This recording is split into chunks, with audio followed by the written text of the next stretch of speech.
Hello, you've reached Dr. Azaba's channel. We'll be talking to you today about the Negro Leagues in Savannah, Georgia. And there were minor Negro League teams and major Negro League teams. Savannah would probably have been considered a minor Negro League team. These teams were established across the country because African Americans loved to play baseball.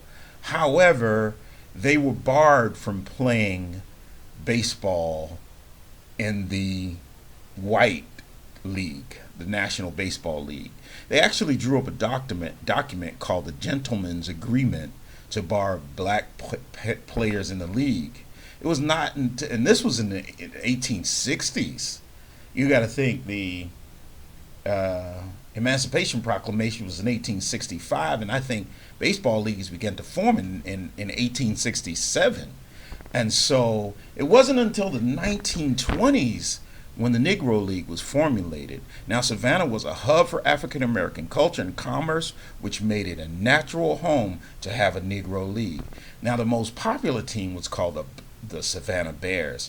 It was the most prominent team in the Savannah Negro Leagues, and it was founded by a prominent African American, including some business leaders. Well, the prominent African American was William T. Washington.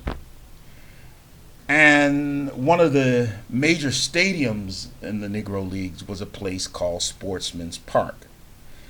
And you had many teams play there besides the Savannah Bears. You had the Savannah Kilowatts, which was more of a sandlot team.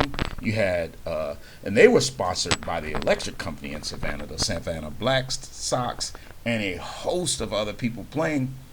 And every Sunday, if anybody knows anything about the Negro Leagues, it was not just about baseball. It was about people getting together. It was about eating. This Sportsman Park even had a small hotel there. So it was bigger than baseball. It was something for people to do, to get out and relax. And over time, the Savannah Bears became a very popular team. And they played many teams, the Birmingham Barons, the Atlanta Crackers, the major and the Homestead Grays, and many teams. And there were two players that went to what would be considered the major leagues in the Negro Leagues, which was the Indianapolis Clowns. One of the guys' names that came from Savannah was Bobo Small and Crazy Legs Patterson. Now, the Savannah Bears were known for their dedicated, enthusiastic fans. And they filled these stadiums every Sunday, every time they played. Now, the stadium was built in 1926. And like I said, it for decades, it was just a source of entertainment and pride for African Americans. Now, what happened in the Negro Leagues happened to a lot of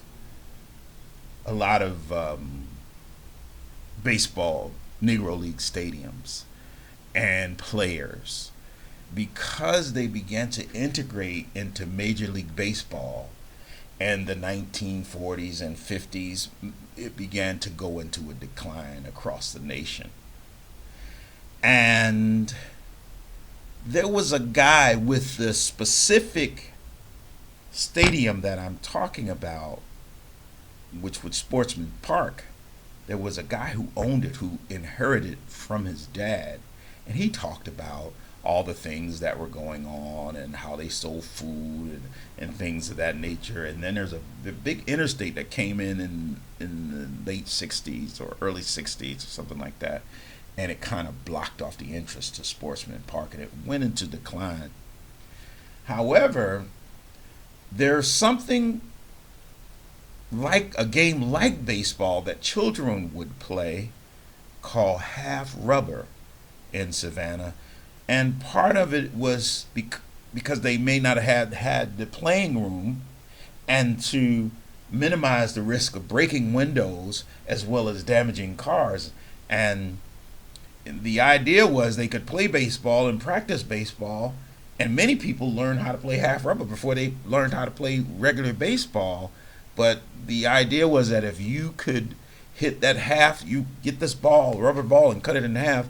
If you could hit that half rubber with a stick, it increased your chances of hitting a baseball with a bat.